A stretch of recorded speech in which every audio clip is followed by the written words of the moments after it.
వాలంటీర్ల గురించి ప్రభుత్వం ఏమనుకుంటుంది? గతంలో వాలంటీర్ వ్యవస్థ వచ్చినప్పుడు ఎక్కువ శాతం వైసీపీ కార్యకర్తలనే వాలంటీర్‌గా పెట్టారు. ఎమ్మెల్యేలు ఎవరిని చెబితే వాళ్ళనే వాలంటీర్లుగా పెట్టారు. ఈ వాలంటీర్లు చేసిన నిర్వాహం ఏంటంటే, జగన్ మీటింగులకి ప్రజల్ని పంపించటం. జగన్ మీటింగ్‌కి రాకపోతే పింఛన్ తీసేస్తాం, రేషన్ తీసేస్తాం, ప్రభుత్వం నుంచి ఏ పథకం రానివ్వం అని బెదిరింపు కాల్స్. ఎక్కడ వాళ్ళైనా సరే.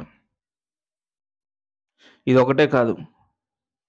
గ్రామాలలో, మున్సిపాలిటీల్లో జగన్‌కి ఓటేయండి, వైసీపీకి ఓటేయండి, వెయ్యకపోతే రేషన్ తీసేస్తాం, పింఛన్ తీసేస్తాం ఇలా బెదిరించారు. అదే కాదు, ఊరికే ఎందుకు పెడతారో, ఏం చేస్తారో తెలీదు.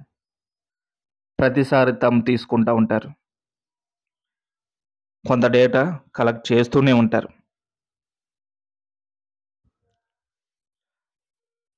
ఈసీ నుంచి రావాల్సిన కాల్స్, మీరు ఓటు ఎవరికేస్తారు? మీకు ఓటు ఉందా? మీ ఎమ్మెల్యే ఎవరు? ఇలాంటి కాల్స్ అన్నీ చేస్తూ ఉంటారు. ఈ డేటా అంతా వైసీపీకి చేరవేస్తూ ఉంటారు. కొంతమంది భయపడి చేస్తూ ఉంటారు. కొంతమంది కావాలని చేస్తూ ఉంటారు. కావాలని చేసే వాళ్ళ దగ్గర నుంచి ఎక్కువగా డేటా తీసుకుంటారు. ఈ పార్టీ కార్యకర్తల నుంచి, వైసీపీ వాలంటీర్ల నుంచి కొంతమంది ఎవరైతే 5,000కి నిజంగా ప్రజాసేవ చేద్దామనుకున్న వాళ్ళు ఇప్పుడు బాధపడుతున్నారు. వాళ్ళ చేత బలవంతంగా రాజీనామా చేయించి వాళ్ళకి అది ఇస్తాం, ఇది ఇస్తాం, ఎక్కువ డబ్బులిస్తాం, మన ప్రభుత్వమే వస్తుంది, తర్వాత ఇస్తాం అని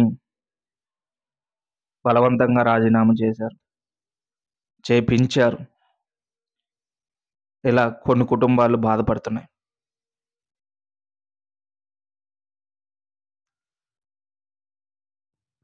వైసీపీ వాలంటీర్ల వల్ల నిజమైన వాలంటీర్లు, ప్రజా సేవకులు బాధపడటం ఎంతవరకు కరెక్ట్? అందుకే ప్రభుత్వం చాలా ఆలోచిస్తుంది. వైసీపీ వాళ్ళని, వాళ్ళ పార్టీ కార్యకర్తలని, వాళ్ళ వాలంటీర్లని తీసేసి నిజమైన ప్రజా సేవకులను పెట్టాలని. ప్రభుత్వం చేతిలో ఉన్న పెద్ద సవాల్ ఏంటంటే, నిజమైన ప్రజా సేవకులు ఎవరో, వైసీపీకి వెన్నుకాసిన వాలంటీర్లు ఎవరో తెలుసుకోవటం. దానికి ఎక్కువ సమయం పడుతుంది. అందుకే